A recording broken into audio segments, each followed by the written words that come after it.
Siang di jalur Pantura selalu terasa lebih panas dari tempat lain. Debu jalan menempel di kulit, bercampur keringat dan bau aspal yang menyengat. Truk-truk besar melintas tanpa henti, mengguncang tanah dan membuat papan nama bengkel kecil itu bergetar pelan. Tulisan Bengkel Raka, terima servis mobil dan truk ringan, sudah mulai pudar. Cat birunya mengelupas, sebagian huruf nyaris tak terbaca. Pak Raka berdiri di depan bengkel, menyekat tangan dengan lap kain hitam yang dulu putih. Ia menatap jalan raya, berharap ada kendaraan yang menepi. Tapi sejak pagi, tak satu pun berhenti. Sudah hampir pukul 2 siang. Biasanya, pada jam seperti ini, setidaknya ada 1-2 mobil tua yang mogok atau sopir truk yang minta dicek remnya. Hari ini kosong. Yang terdengar hanya suara kipas angin tua di sudut bengkel dan dengung kendaraan yang lewat tanpa peduli. Pak Raka duduk di bangku kayu panjang. Bangku itu dibuatnya sendiri bertahun-tahun lalu, saat bengkel masih ramai. Ia mengeluarkan buku catatan lusuh dari laci meja. Di halaman terakhir, deretan angka ditulis dengan pensil. Utang beras, cicilan motor, biaya sekolah anaknya yang tertunggak 2 bulan. Ia menarik napas panjang. Rezeki memang ada yang ngatur, gumamnya pelan, lebih seperti pengingat untuk diri sendiri. Di dinding bengkel, sebuah jam bulat berdetak pelan. Jarumnya bergerak lambat, seolah ikut malas. Di atas jam itu, tergantung kalender masjid dengan gambar Ka'bah yang sudah pudar warnanya. Tanggal hari itu dilingkari merah, hari Jumat. Pak Raka melirik kalender itu, lalu menunduk. Ia teringat pesan istrinya pagi tadi. Suaranya masih jelas di kepala. Kalau bulan ini belum lunas juga, kata pihak sekolah, anak kita bisa dipulangkan sementara. Ia tak menjawab waktu itu. Bukan karena tak peduli, tapi karena tak tahu harus berkata apa. Bengkel di sebelah barat, bengkel modern dengan pintu rolling besar dan spanduk warna-warni, terlihat ramai. Beberapa mobil baru terparkir rapi. Mekaniknya memakai seragam bersih, ada komputer di meja kasir. Pak Raka tahu, banyak pelanggan lamanya kini beralih ke sana. Ia tak menyalahkan siapa-siapa. Pak Raka berdiri, membuka kap mobil tua milik seorang langganan lama yang dititipkan sejak 2 hari lalu. Mobil itu tak kunjung diambil, karena pemiliknya belum punya uang. Mesin di dalamnya terbuka, terlihat kusam dan penuh debu. Ia mengelusnya sebentar, seperti menenangkan makhluk hidup. Yang sabar ya, katanya lirih, entah kepada mesin atau kepada dirinya sendiri. Dari kejauhan, adzan zuhur mulai terdengar. Suaranya samar, tertelan bising jalan ayah. Pak Raka menutup kap mobil, mencuci tangan seadanya, lalu masuk ke ruang kecil di belakang bengkel. Ruangan itu dipakai sebagai tempat sholat sekaligus gudang. Sajadahnya tipis, baunya campur antara oli dan kayu lembab. Ia sholat dengan khusyuk, meski pikirannya sesekali melayang ke buku catatan utang. Setelah salam, ia berdoa agak lama, tangannya gemetar sedikit. Ya Allah, kalau memang ini ujian, kuatkan saya. Jangan kau ambil iman saya, hanya karena saya kekurangan. Sore menjelang, matahari condong ke barat.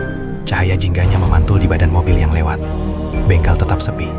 Pak Raka menutup pintu setengah, menyapu lantai yang sebenarnya sudah bersih. Gerakan itu lebih untuk mengusir rasa gelisah. Menjelang maghrib, ia duduk lagi di bangku kayu. Angin laut mulai terasa. Bau asin masuk bersama debu. Di kejauhan, langit tampak kemerahan, dan suara burung-burung kembali ke sarang terdengar samar. Seorang ibu penjual nasi megono lewat di depan bengkel. Pak Raka membeli sebungkus, menghabiskannya perlahan sambil duduk sendiri. Ia memperhatikan orang-orang yang pulang kerja. Wajah mereka lelah tapi pasti. Ia iri pada kepastian itu. Malam turun cepat di Pantura. Setelah Isya, jalan raya masih ramai, tapi bengkel-bengkel kecil biasanya sudah tutup. Pak Raka menutup pintu bengkel sepenuhnya, mematikan lampu satu persatu. Tinggal satu lampu di ruang depan yang dibiarkan menyala redup. Ia hendak pulang ketika sebuah truk tua melambat di depan bengkel. Lampu sein menyala, mesin batuk-batuk. Pak Raka berhenti melangkah. Truk itu menepi. Sopirnya turun, wajahnya lelah dan cemas. Pak, bisa dibantu? Rem saya keras. Dari tadi dicek bengkel lain katanya penuh. Pak Raka menatap jam. Sudah lewat jam 8 malam. Ia ragu sejenak, lalu mengangguk. Masuk saja. Saat lampu bengkel dinyalakan kembali, Pak Raka tak tahu bahwa malam itu adalah awal dari perubahan yang tak pernah ia rencanakan.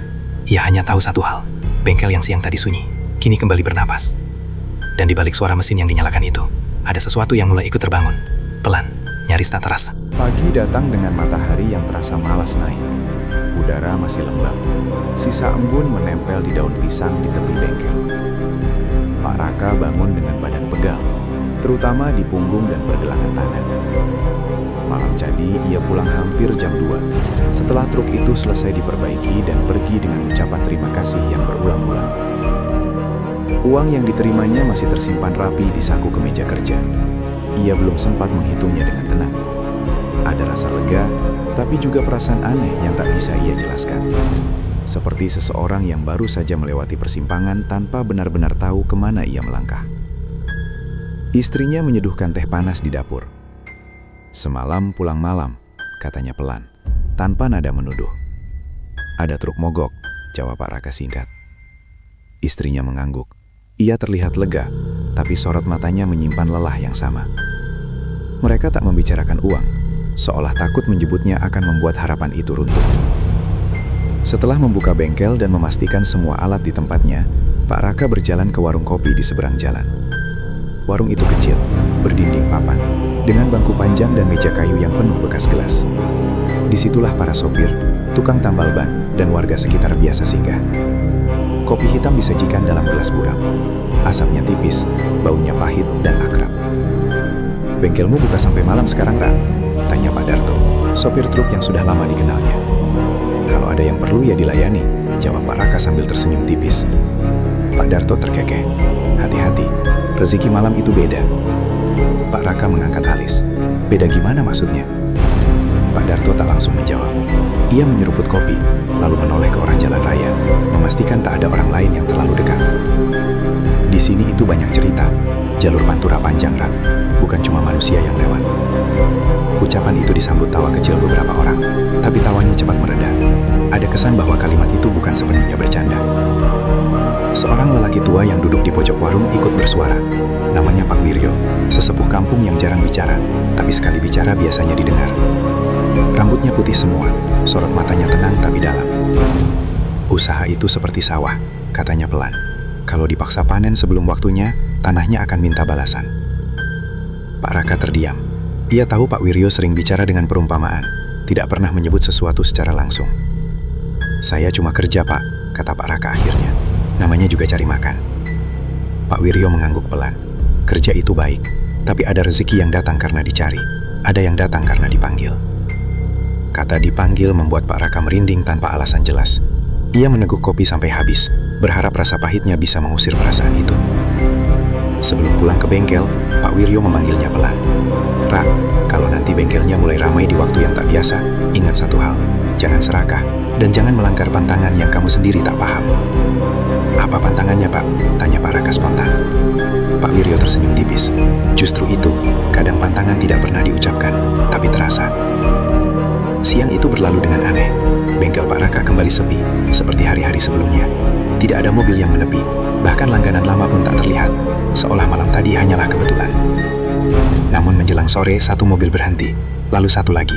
Hingga maghrib ada 3 kendaraan yang masuk. Semuanya datang dengan masalah berat, dan semuanya selesai dengan cepat di tangan Pak Raka.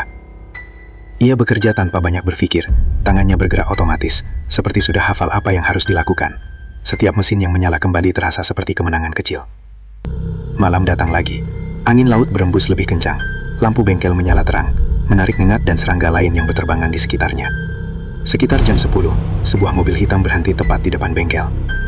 Mobil itu bersih, terlalu bersih untuk ukuran jalur Pantura. Kacanya gelap, mesinnya masih menyala halus. Pak Raka mendekat, jendela mobil turun perlahan. Di dalamnya, seorang pria paruh baya dengan pakaian rapi menatapnya tanpa ekspresi. "Bisa diperbaiki sekarang?" tanyanya singkat. "Bisa, Pak, silakan masuk." Saat mobil itu masuk ke bengkel, Pak Raka merasakan sesuatu yang sama seperti pagi tadi di warung kopi. Perasaan bahwa ada langkah yang sedang ia ambil, tanpa tahu konsekuensinya.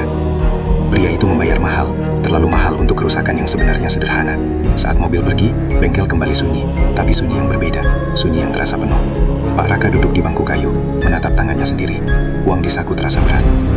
Di kejauhan, suara ombak terdengar lebih jelas malam itu, seolah laut sedang berbisik, ikut menyaksikan.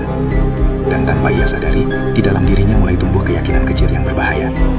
Mungkin inilah jalan keluar. Keyakinan itu belum berbentuk dosa, masih tampak seperti harapan. Namun harapan yang lahir dari keputusasaan seringkali menjadi pintu yang paling mudah dibuka dan paling sulit ditutup kembali. Hari itu berlalu tanpa tanda apapun. Pagi sampai sore, bengkel Pak Raka kembali seperti biasa. Sepi, lengang, hanya debu yang setia singgah. Ia sempat berpikir bahwa semua yang terjadi 2 malam terakhir hanyalah kebetulan. Jalur Pantura memang tak bisa ditebak. Kadang ramai, kadang seperti jalan mati. Menjelang maghrib, Pak Raka menutup sebagian pintu bengkel. Ia berniat pulang lebih awal.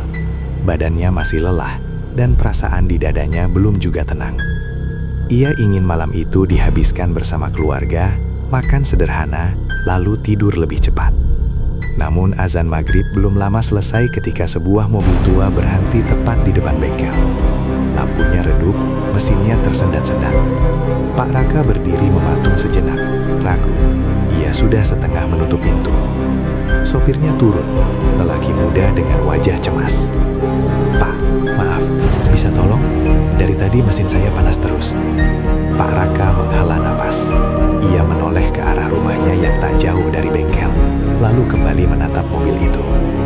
"Masuk saja," katanya akhirnya. Ia menyalakan lampu bengkel penuh. Cahaya putih menyebar, memantul di lantai semen yang mulai retak.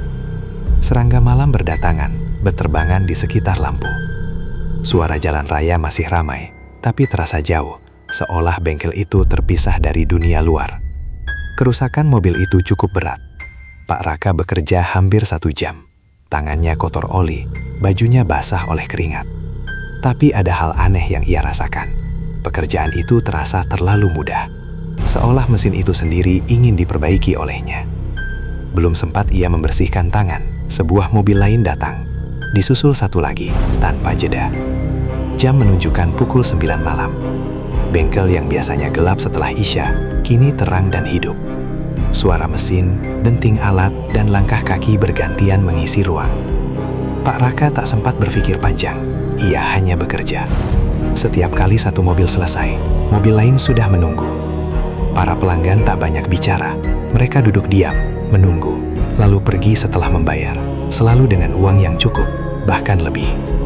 Sekitar pukul 11, Pak Raka mulai merasakan sesuatu yang ganjil. Di sela-sela suara mesin, ia mendengar dengungan rendah, seperti getaran yang tak berasal dari alat manapun. Ia berhenti sejenak, menajamkan pendengaran. Dengungan itu hilang. "Mungkin capek," gumamnya. Ia melanjutkan pekerjaan. Tepat tengah malam, sebuah truk kecil masuk ke bengkel. Truk itu membawa muatan kosong, baknya terbuka. Sopirnya tidak turun, hanya menyalakan lampu sen kanan, berkedip pelan. Pak Raka mendekat. "Mas, mau diperbaiki apa?" Sopir itu menoleh, wajahnya pucat, matanya cekung. "Rem," jawabnya singkat. Saat Pak Raka bekerja di bawah truk, ia mencium bau asin yang kuat, seperti bau laut saat ombak besar datang, padahal angin malam itu bertiup dari darat. Ia berusaha tak memikirkannya, fokus pada baut, kampas rem, dan minyak rem. Tapi perasaan diawasi semakin jelas, seperti ada mata yang memperhatikan dari sudut-sudut gelap bengkel. Truk itu selesai diperbaiki dalam waktu singkat. Sopirnya membayar tanpa menawar, lalu pergi tanpa pamit. Jam dinding di bengkel berdetak pelan, jarumnya bergerak melewati angka 1. Pak Raka menyadari sesuatu, ia belum sholat Isya. Dadanya terasa sesak. Ia melihat jam, lalu ke ruang kecil di belakang bengkel. Ia berniat menutup bengkel sebentar, namun tepat saat ia melangkah, sebuah mobil kembali berhenti di depan. Lampunya menyala terang. Pak Raka berdiri diam, ada dorongan kuat di dalam dirinya untuk tetap bekerja, seolah jika ia berhenti sekarang, sesuatu yang buruk akan terjadi. Dorongan itu tak berbentuk suara atau perintah, hanya rasa tidak nyaman yang menekan dada. Ia menoleh ke sajadah di belakang, lalu kembali ke mobil di depan. "Sebentar saja," katanya pada diri sendiri. Malam itu, bengkel Pak Raka tak pernah benar-benar sepi. Hingga hampir jam 2 dini hari, kendaraan terus datang dan pergi. Tubuhnya lelah, tapi pikirannya terjaga. Ada perasaan aneh, campuran antara puas, takut, dan tak percaya. Saat pelanggan terakhir pergi, Pak Raka mematikan mesin kompresor dan duduk di bangku kayu. Lampu bengkel masih menyala. Ia belum sanggup mematikannya. Ia menghitung uang malam itu. Jumlahnya membuatnya terdiam lama.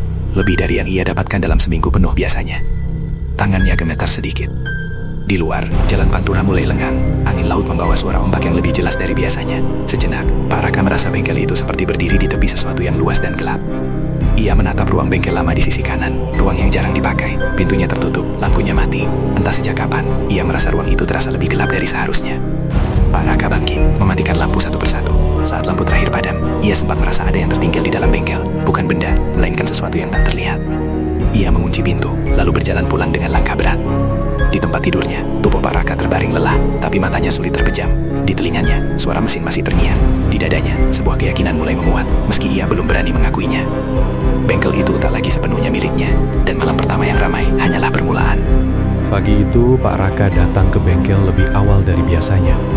Langit masih pucat, matahari baru naik setengah, dan jalur pantura belum seramai naki siang. Udara terasa lembab, menyisakan dingin yang tipis di kulit. Ia membuka gembok bengkel dengan gerakan pelan, seperti takut mengganggu sesuatu yang sedang tidur. Begitu pintu terangkat, bau oli dan besi langsung menyambut. Bau yang selama ini akrab, tapi pagi itu terasa lebih berat. Pak Raka berdiri sejenak di ambang pintu, menatap ke dalam. Bengkel tampak biasa saja, tak ada yang berubah. Namun perasaan di dadanya berkata lain. Ia melangkah masuk. Pandangan Pak Raka tertuju pada sudut kanan bengkel, ruang lama yang jarang dipakai. Ruangan itu kecil, dindingnya setengah tembok setengah papan, pintunya dari kayu yang sudah menghitam. Dulu dipakai menyimpan mesin-mesin bekas dan onderdil tua. Sejak bertahun-tahun lalu, ruangan itu hampir tak pernah disentuh. Entah kenapa, pagi itu ruangan itu terasa menonjol, seperti ada yang menunggu diperhatikan. Pak Raka mendekat. Ia hendak membuka pintunya, sekedar memastikan tak ada tikus atau kebocoran atap. Tangannya sudah hampir menyentuh gagang pintu ketika suara berdehem terdengar dari belakang. Rak. Pak Raka ternaget. Pak Wiryo berdiri di pintu bengkel. Ia tak tahu sejak kapan lelaki tua itu datang. Pagi, Pak, kata Pak Raka, berusaha tersenyum. Pak Wiryo melangkah masuk, matanya menyapu bengkel dengan tenang. Tatapannya berhenti sejenak di pintu ruang lama itu, lalu kembali ke Pak Raka. Kamu jangan sering-sering buka yang itu, katanya pelan. Pak Raka terdiam. Kenapa, Pak? Pak Wiryo tak langsung menjawab. Ia duduk di bangku kayu, menarik napas panjang. Setiap tempat usaha punya bagian yang sebaiknya dibiarkan diam, ujarnya. Bukan karena ada apa-apa, tapi karena tidak semua harus disentuh. Kemarin malam bengkel saya ramai, Pak, kata Pak Raka akhirnya. Saya cuma heran saja. Pak Wiryo mengangguk. Aku tahu, beberapa orang lihat lampumu menyala sampai dini hari. Nada suaranya netral, tapi Pak Raka merasa seolah sedang dinilai. Ia menelan ludah. Kalau rezeki datang, terima. Tapi jangan ingin tahu terlalu jauh dari mana asalnya, lanjut Pak Wiryo. Terutama kalau datangnya di waktu-waktu yang biasanya sunyi. Pak Raka ingin bertanya lebih banyak, tapi lidahnya keluh. Ada ketakutan samar yang menahan kata-kata. Setelah Pak Wiryo pergi, bengkel kembali sepi. Pak Raka berusaha melanjutkan rutinitas. Ia menyapu lantai, menata alat, memeriksa mesin-mesin. Namun pikirannya terus kembali ke ruangan itu. Menjelang siang, ia mendengar bunyi pelan dari arah ruang lama, seperti gesekan halus. Pak Raka berhenti menyapu. Bunyi itu hilang begitu ia menoleh. Mungkin kayu muai, gumamnya. Ia memutuskan untuk tidak memikirkan hal-hal aneh. Siang itu satu mobil datang, lalu satu lagi. Tidak seramai malam sebelumnya, tapi cukup membuat bengkel terasa hidup. Menjelang sore, saat bengkel kembali kosong, Pak Raka duduk di bangku kayu. Ia melirik merang lama itu sekali lagi. Kali ini, ia merasa yakin, pintu itu tampak sedikit terbuka. Padahal ia ingat jelas pintunya selalu tertutup rapat. Perlahan, ia berdiri dan mendekat. Jantungnya berdetak lagi cepat. Setiap langkah terasa berat. Ia berhenti tepat di depan pintu. Celah kecil di antara daun pintu memperlihatkan kegelapan di dalam. Tak ada bau menyengat, tak ada suara, hanya gelap. Pak Raka mengangkat tangan, ragu. Ingatan akan ucapan Pak Wiryo terngiang. Ia menarik napas, lalu menurunkan tangannya kembali. Tidak sekarang, bisiknya pada diri sendiri. Malam itu, bengkel kembali ramai, lebih ramai dari malam sebelumnya. Kendaraan datang berurutan, seolah sudah diatur. Pak Raka bekerja tanpa henti. Lampu bengkel menyala terang, memantul di wajah-wajah lelah para pelanggan. Sekitar jam 11, Pak Raka merasakan sesuatu yang berbeda. Hari-hari setelah malam itu berjalan lebih cepat dari biasanya. Pak Raka hampir tak sempat menghitung waktu. Pagi, siang, sore, bengkel tak pernah benar-benar sepi. Jika siang lengang, malamnya pasti ramai. Jika pagi tenang, sore akan datang 2 atau 3 kendaraan sekaligus. Seolah ada irama baru yang mengatur hidupnya, dan ia hanya ikut bergerak di dalamnya. Uang mulai terkumpul, sedikit demi sedikit, tapi pasti. Pak Raka melunasi utang beras di warung, ia membayar cicilan motor tepat waktu, bahkan untuk pertama kalinya setelah berbulan-bulan, ia bisa menyerahkan uang sekolah anaknya tanpa harus berjanji atau menunduk malu. Istrinya tersenyum lebih sering. Alhamdulillah, katanya, sambil melipat uang itu rapi. Mungkin memang sudah waktunya rezeki kita lancar lagi. Pak Raka ikut tersenyum, tapi senyum itu tak pernah benar-benar sampai ke dadanya. Ada perasaan lain yang menyelinap, halus tapi terus ada. Seperti retakan kecil di dinding, tak langsung runtuh, tapi terlihat oleh mata yang jujur. Ia mulai pulang larut hampir setiap malam. Jika bukan karena kendaraan terakhir selesai diperbaiki, maka karena rasa enggan meninggalkan bengkel. Ada dorongan untuk memastikan semuanya tetap menyala, tetap hidup. Anaknya pernah bertanya pelan saat makan malam yang hampir dingin. "Bapak sekarang lebih sayang bengkel ya?" Pertanyaan itu seperti pisau kecil. Pak Raka tertawa kaku. "Bapak kerja buat kamu." Anaknya mengangguk, tapi matanya turun. Sejak saat itu, Pak Raka jarang benar-benar duduk lama di meja makan. Waktu sholat mulai bergeser tanpa ia sadari. Awalnya hanya terlambat Isya, lalu maghrib dikerjakan terburu-buru. Suatu malam ia menyadari ia melewatkan Isya sama sekali.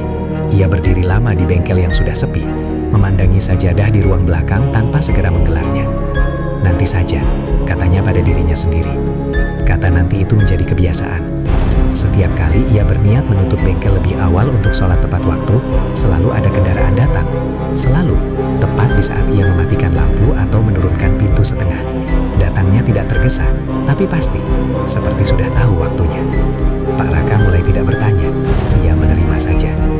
Ruang lama di sudut bengkel tetap tertutup, gemboknya utuh. Pak Raka tak pernah lagi membukanya. Namun ia sering merasa ruangan itu hadir dalam pikirannya. Saat ia bekerja, saat ia duduk, bahkan saat ia pulang ke rumah. Ia tak tahu kenapa, tapi ruangan itu terasa seperti pusat dari semuanya. Suatu sore, Pak Raka membersihkan tumpahan oli di lantai. Tumpahan itu membentuk pola aneh, berlekuk-lekuk, seperti garis yang sengaja ditarik. Ia mengelapnya cepat, jantungnya berdebar tanpa sebab. Malam itu, setelah bengkel sepi, Pak Raka duduk sendirian. Ia mengeluarkan uang dari saku, menghitungnya perlahan. Jumlahnya cukup besar, lebih dari cukup untuk hidup sederhana mereka. Namun anehnya, ia tak merasa tenang. Ia teringat masa-masa dulu, saat bengkel masih ramai karena kepercayaan orang, bukan karena jam malam yang ganjil. Saat ia pulang dengan badan lelah tapi hati ringan. Sekarang, tubuhnya memang lelah, tapi hatinya seperti tertinggal di bengkel. Di rumah, ia mulai sulit tidur. Jika terlelap, ia sering terbangun, menjelang subuh, berkeringat dingin. Dalam tidurnya, ia melihat bengkel menyala terang tanpa dirinya. Mesin berbunyi sendiri. Pintu ruang lama terbuka perlahan, meski tak ada siapapun di sekitarnya. Ia bangun dengan dada berdebar, lalu duduk lama di tepi ranjang. Istrinya terbangun sekali, menatapnya dengan khawatir. "Kamu kenapa?" "Tidak apa-apa," jawabnya cepat. Padahal ada sesuatu, banyak hal bahkan. Suatu hari, Pak Raka bertemu kembali dengan Pak Wiryo di warung kopi. Lelaki tua itu menatapnya lama, seolah membaca sesuatu di wajahnya. "Kamu kelihatan capek, Rak," katanya. "Ramai terus, Pak," jawab Pak Raka, berusaha terdengar ringan. Pak Wiryo mengangguk pelan. "Ramai itu belum tentu penuh." Pak Raka terdiam. "Usaha yang terlalu cepat naik," lanjut Pak Wiryo, "sering meninggalkan bagian diri yang tak sempat ikut." "Apa maksudnya, Pak?" Pak Wiryo tersenyum tipis. "Nanti kamu sendiri yang merasakannya." Malam-malam berikutnya, Pak Raka mulai merasa seperti hanya setengah hadir di rumah. Ia mendengar istrinya berbicara, tapi pikirannya tertinggal di bengkel. Ia mendengar anaknya tertawa, tapi suara mesin lebih jelas di kepalanya. Rezeki memang datang, tapi bersamaan dengan itu, ada sesuatu yang mulai retak. Perlahan, hampir tak terdengar. Bukan bengkel, bukan rumah, melainkan dirinya sendiri. Dan Pak Raka belum tahu bahwa retakan itu, jika dibiarkan, akan menjadi celah. Celah tempat sesuatu yang lain bisa masuk dan menetap. Perubahan itu tidak datang sekaligus. Ia menyelinap pelan, seperti karat di besi yang lama tak diperiksa. Pak Raka baru menyadarinya setelah beberapa hari berlalu, bahwa bengkel bukan hanya ramai, tapi juga terasa berbeda. Pagi hari, saat ia membuka bengkel, mesin kompresor kadang sudah dalam posisi menyala. Padahal ia yakin benar telah mematikannya semalam. Selang udara tergeletak rapi seperti biasa, tak ada tanda-tanda dipakai orang. Pak Raka mematikannya kembali tanpa banyak pikir. Ia menyalahkan kelelahan dan ingatan yang mulai sering meleset. Namun kejadian-kejadian kecil itu terus berulang. Suatu siang, ketika bengkel sedang kosong, ia mendengar suara tetesan. Bukan air, bukan juga oli. Suaranya lembut, ritmis, datang dari arah ruang lama. Pak Raka berdiri kaku, menyimak. Ketika ia melangkah mendekat, suara itu berhenti. Ruang lama tetap terkunci. Gemboknya dingin saat disentuh, seperti lama berada di tempat teduh. Perasaan saja, katanya pelan. Ia memilih kembali bekerja. Warga kampung mulai memperhatikan. Beberapa tetangga yang dulu sering menyapa kini melirik dari jauh. Ada yang berbisik saat ia lewat. Ada yang tersenyum kaku. Pak Raka mendengar potongan-potongan kalimat yang tak pernah utuh. Ramainya kok malam terus? Katanya kalau jam tertentu. Entah ya, tapi rasanya beda. Di warung kopi, obrolan mendadak berhenti saat ia datang. Seseorang mengganti topik dengan cepat. Pak Raka pura-pura tak peduli, tapi dadanya terasa sesak. Ia merasa seperti orang yang berdiri di tengah ruangan, tapi tak lagi diajak bicara. Suatu sore, langit mendung lebih cepat dari biasanya. Angin laut membawa bau asin yang tajam. Bengkel kembali ramai menjelang maghrib. Pak Raka berniat menumpuk sebentar untuk sholat. Ia sudah menggelar sajadah di ruang belakang. Namun tepat saat takbir berkumandang dari masjid, sebuah mobil berhenti di depan bengkel. Mesinnya mati mendadak. Pak Raka berdiri ragu. Ia menatap sajadah, lalu ke pintu bengkel. Hatinya berdebat. Ia memilih bangkit dan melipat sajadah itu kembali. Sebentar saja, katanya lagi. Kata yang sama, alasan yang sama. Malam itu, setelah bengkel sepi, Pak Raka duduk di bangku kayu. Dadanya terasa berat. Ia merasa bersalah, tapi juga marah pada dirinya sendiri karena merasa bersalah. Ia bekerja untuk keluarga, untuk hidup. Bukankah itu juga ibadah? Saat ia berdiri hendak mematikan lampu, sebuah bunyi terdengar dari lantai. Seperti sesuatu jatuh. Ia menoleh. Sebuah kunci pas tergeletak di dekat ruang lama. Padahal ia yakin terakhir kali menyimpannya di kotak alat. Pak Raka memungut kunci pas itu. Dingin, terlalu dingin untuk benda yang seharian berada di bengkel panas. Ia melirik ruang lama. Pintu tetap tertutup. Namun bayangannya di lantai tampak lebih panjang, lebih pekat. Ia mematikan lampu dengan cepat dan keluar. Malam-malam berikutnya, suara-suara kecil semakin sering terdengar. Gesekan halus, dengungan rendah. Kadang seperti langkah yang berhenti tepat sebelum terlihat. Pak Raka tidak pernah melihat apapun secara jelas, dan justru itu yang membuatnya sulit bernafas. Ia mulai jarang berbicara. Istrinya menyadari perubahan itu. "Kamu kenapa sekarang sering diam?" tanyanya suatu malam. "Capek," jawab Pak Raka singkat. Istrinya memandangnya lama. Capek kerja atau capek mikir? Pak Raka tak menjawab. Anaknya juga berubah, lebih sering menyendiri. Pernah suatu kali anak itu berkata pelan, hampir berbisik, "Pak, bengkel kita itu kenapa sih kalau malam suaranya kayak hidup?" Pak Raka tersentak. "Kamu dengar apa?" "Mesin," jawab anaknya. "Padahal Bapak belum pulang." Pak Raka menahan nafas. Ia mengusap kepala anaknya, memaksakan senyum. Itu cuma suara jalan. Namun malam itu, ia pulang lebih awal. Ia berdiri lama di depan bengkel yang gelap. Ia yakin benar semua alat telah dimatikan. Tapi dari balik pintu, ia mendengar sesuatu. Bukan suara mesin. Lebih seperti tarikan nafas pelan, berulang. Ia tak membuka pintu. Tak menyalakan lampu.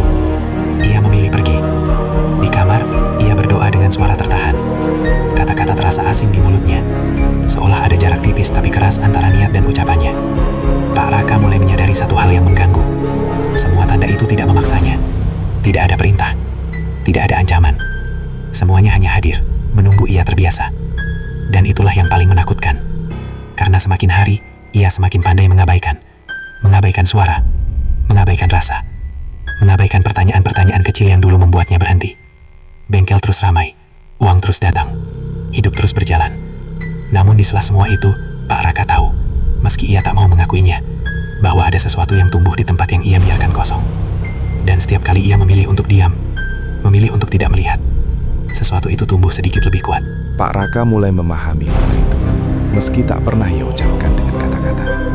Bengkel akan ramai jika ia patuh pada irama yang tak tertulis. Jika ia mencoba melawan, menutup lebih awal, menolak pelanggan tertentu, atau sekadar duduk diam terlalu lama, maka keesokan harinya, bengkel akan sunyi seperti kuburan. Awalnya, ia mengira itu kebetulan. Tapi kebetulan yang terlalu sering berubah menjadi peringatan. Suatu malam, hujan turun rintik-rintik. Jalan Pantura basah dan licin. Pak Raka berniat menutup bengkel lebih cepat, karena tubuhnya benar-benar lelah. Ia sudah mematikan setengah lampu ketika sebuah mobil berhenti di depan. Mobil tua. Catnya kusam, nomor polisinya nyaris tak terbaca. Sopirnya turun perlahan, wajahnya biasa saja, tapi sorot matanya membuat para kata nyaman. "Masih bisa, Pak?" tanyanya singkat. Paraka ragu, jam menunjukkan hampir 11. "Besok pagi saja, Pak, sudah mau tutup." Sopir itu menatapnya lama, terlalu lama. "Kalau tidak sekarang," katanya pelan, "mobil ini tidak akan jalan." Ada nada aneh di kalimat itu, bukan ancaman, bukan permohonan, lebih seperti pernyataan fakta. Paraka menelan ludah. Ia membuka kembali pintu bengkel. Masuk. Setelah mobil itu selesai diperbaiki, bengkel kembali hidup seperti biasa. Malam itu, kendaraan datang berturut-turut. Paraka bekerja sampai lewat jam 1. Uang kembali menumpuk di saku, namun dadanya terasa kosong. Keesokan malamnya, ia mencoba menolak lagi. Seorang pelanggan datang dengan kerusakan ringan. Paraka berkata sudah tutup. Pelanggan itu pergi tanpa banyak bicara. Malam itu bengkel sunyi. Tak ada satupun kendaraan datang, hingga pagi. Sunyi yang aneh, sunyi yang terasa seperti hukuman. Paraka duduk lama di bangku kayu, menatap lantai. Ia sadar, tanpa pernah ada yang mengatakannya secara langsung, bahwa ia sudah masuk ke dalam sebuah kesepakatan. Kesepakatan tanpa tanda tangan, tanpa janji, tanpa saksi. Harga dari kesepakatan itu mulai terlihat dalam hal-hal kecil. Ia tak lagi bebas memilih. Jika seseorang datang di jam tertentu, ia harus menerima. Jika pekerjaan terasa berat, ia harus menyelesaikan. Jika rasa takut muncul, ia harus menelannya. Semua dilakukan tanpa suara, tanpa keluhan. Ruang lama tetap terkunci, namun Pak Raka merasa ruangan itu seperti pusat kendali yang tak terlihat. Setiap kali ia merasa ragu, pikirannya otomatis melirik ke arah sana. Seolah dari balik pintu itu, ada sesuatu yang memperhatikan, menunggu keputusannya. Suatu malam, ketika bengkel sedang ramai, seorang pemuda datang tergesa. Ia membawa mobil kecil dengan kerusakan parah. Dari wajahnya, jelas ia bukan orang mampu. "Pak, saya cuma punya segini," katanya sambil menunjukkan uang yang tak seberapa. "Tapi kalau tidak diperbaiki sekarang, saya bisa kehilangan kerja." Paraka terdiam.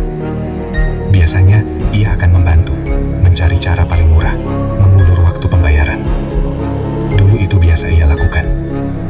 Namun malam itu, ada rasa berat di dadanya. Seperti ada dorongan untuk menolak. Bukan karena ia ingin, tapi karena ia merasa tidak boleh. "Maaf," katanya akhirnya. Suaranya serak. "Tidak cukup." Pemuda itu menunduk, lalu pergi dengan langkah gontai. Setelah itu, bengkel justru semakin ramai. Pagi itu rumah Pak Raka terasa lebih sunyi dari biasanya.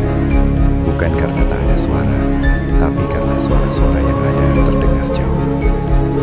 Jam dinding berdetak pelan, sendok menyentuh piring, ayam tetangga berkokok. Semuanya seperti datang dari ruang lain. Anaknya terbaring di kamar sejak subuh, badannya panas, wajahnya pucat.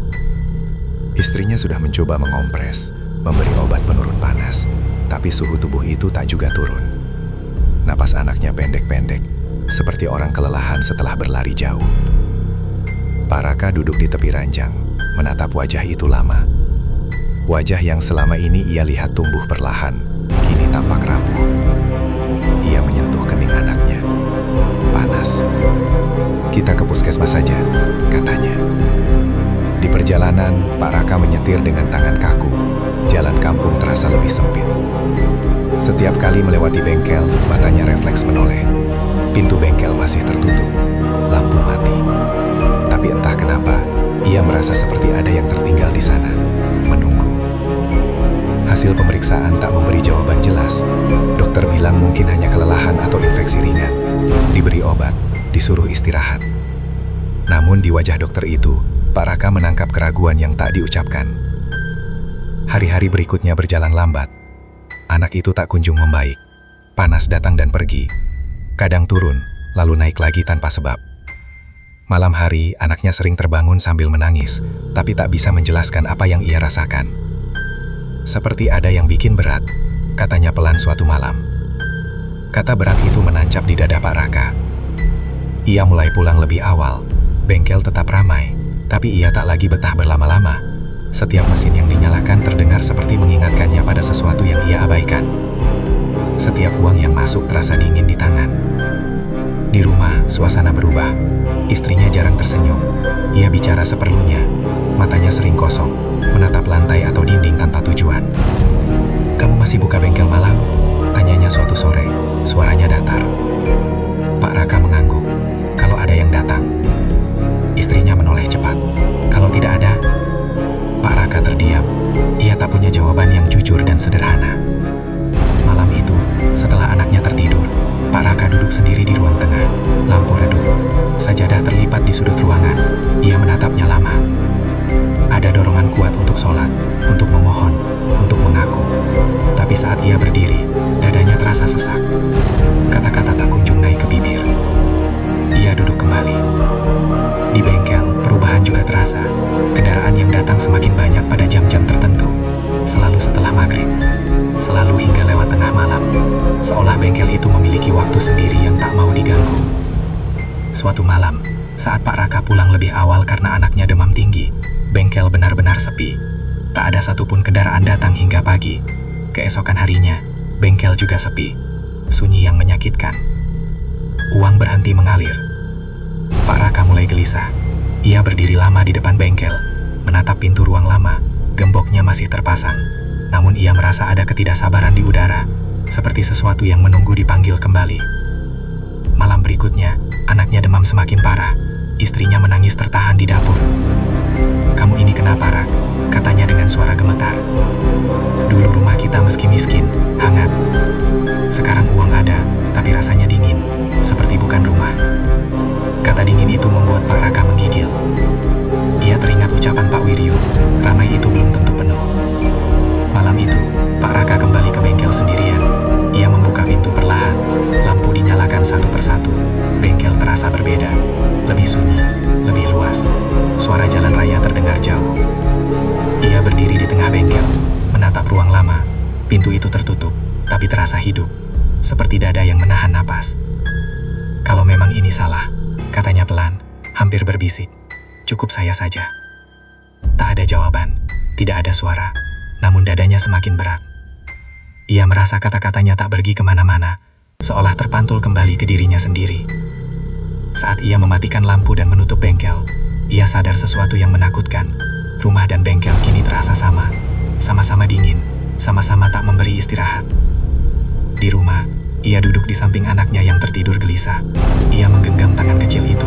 Untuk pertama kalinya setelah lama, air mata jatuh tanpa ia tahan. Ia sadar kini bahwa rezeki yang ia kejar telah memisahkannya dari dua hal paling penting, keluarganya dan ketenangan batinnya.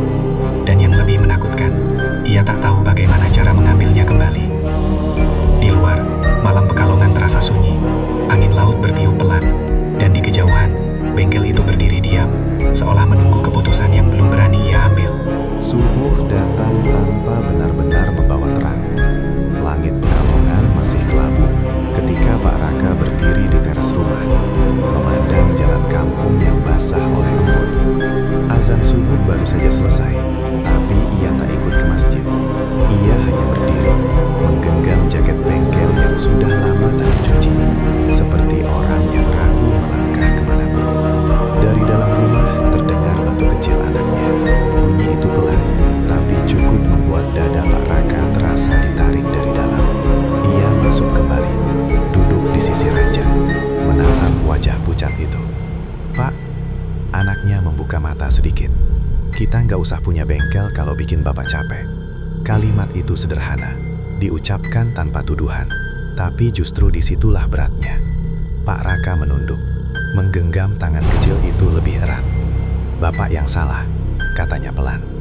Untuk pertama kalinya, ia mengucapkannya tanpa pembelaan. Pagi itu, Pak Raka memutuskan sesuatu. Ia tak memberitahu istrinya secara rinci. Ia hanya berkata akan ke bengkel sebentar, lalu kembali sebelum siang. Istrinya menatapnya lama, seolah ingin bertanya, tapi akhirnya hanya mengangguk. Bengkel berdiri sunyi saat Pak Raka membuka pintunya. Tidak ada kendaraan, tidak ada suara. Udara di dalam terasa dingin, meski matahari mulai naik. Ia menyalakan satu lampu,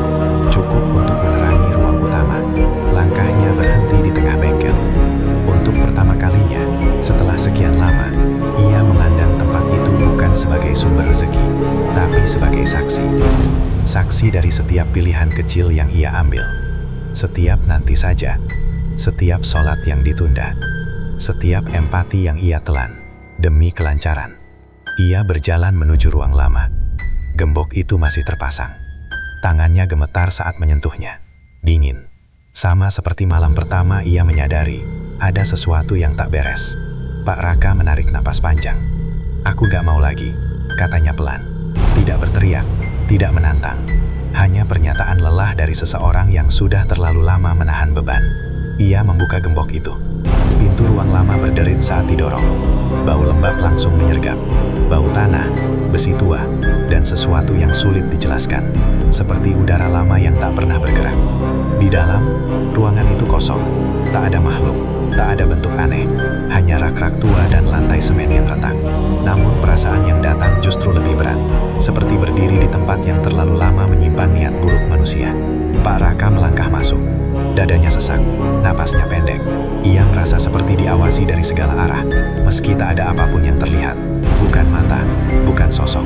Lebih seperti kesadaran bahwa ia sedang berdiri di pusat dari semua yang telah ia izinkan tumbuh. Ia duduk di lantai. Tangannya gemetar saat ia menangkupkan kedua telapak tangan. Kata-kata doa keluar tersendat. Tak indah, tak runtut. Banyak jeda, banyak isak yang ia tahan. "Kalau ini harus berhenti, berhentikan," katanya lirih. "Kalau harus dibayar, jangan anak saya, jangan keluarga saya." Tak ada jawaban, tidak ada angin kencang, tidak ada suara keras. Namun perlahan, rasa berat di dadanya berkurang. Bukan hilang, hanya berkurang. Seperti beban yang akhirnya diletakkan, meski tanahnya masih dingin. Pak Raka keluar dari ruang itu. Ia menutup pintunya kembali, kali ini tanpa gembok. Ia mematikan lampu bengkel satu persatu. Untuk pertama kalinya, ia tak merasa takut bengkel akan sepi. Hari itu, bengkel tidak buka sampai malam. Tidak ada kendaraan datang, tidak ada uang masuk. Pak Raka pulang sebelum maghrib dan ikut sholat berjamaah di rumah. Gerakannya kaku, tapi niatnya penuh. Malam itu, anaknya tidur lebih tenang. Panasnya perlahan turun. Istrinya duduk di samping Pak Raka, menyandarkan kepala di bahunya. Mereka tak banyak bicara, tak perlu. Hari-hari berikutnya berat. Bengkel sepi, utang belum lunas semua. Hidup kembali sederhana, namun rumah perlahan menghangat. Anak mulai tersenyum lagi. Pak Raka kembali sholat tepat waktu, meski pikirannya masih sering gelisah. Suatu sore, Pak Wiryo datang ke bengkel yang setengah terbuka. "Kamu berubah," katanya pelan. Pak Raka mengangguk. "Terlambat, Pak." Pak Wiryo tersenyum tipis. Yang terlambat itu kalau tidak pernah sadar. Bengkel Pak Raka tak pernah kembali seramai dulu, tapi ia tetap berdiri. Pelanggan datang sewajarnya. Siang hari, dengan masalah biasa, dengan uang yang biasa. Kadang, saat malam sangat sunyi, Pak Raka masih terbangun dan teringat suara mesin. Lampu terang, uang yang datang tanpa henti. Namun kini ia tahu, semua itu ada harganya. Pesugihan bukan tentang makhluk yang datang menagih. Ia tentang manusia yang perlahan menyerahkan pilihan, empati, dan imannya sendiri, sampai tak sadar apa yang hilang. Pak Raka belajar itu dengan cara yang pahit. Dan meski kesadarannya datang terlambat, ia memilih berhenti sebelum semuanya habis. Bengkel itu masih ada. Namun kini, Pak Raka tak lagi menjual jiwanya, demi tetap menyalakan lampu di malam yang seharusnya gelap.